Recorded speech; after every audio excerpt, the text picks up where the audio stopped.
आपण वांग्याची भाजी बनवते त्यासाठी आपण कढईत तेल तापत ठेवलंय. तेल तापलं त्यात आपण थोडंसं जिरं घालूया. मग त्यात हिरवी मिरची आणि लगेचच कांदा घालून घेऊया.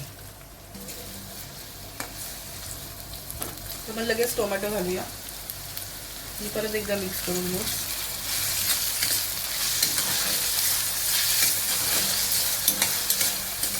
त्यात आपण 1 चमचा कांदा लसूण मसाला मीठ आणि थोडीशी हळद टाकणार आहोत.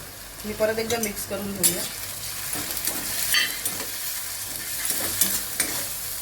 त्यात आपण वांगी कापून ठेवलेली होती पाण्यात ती टाकणार आहोत.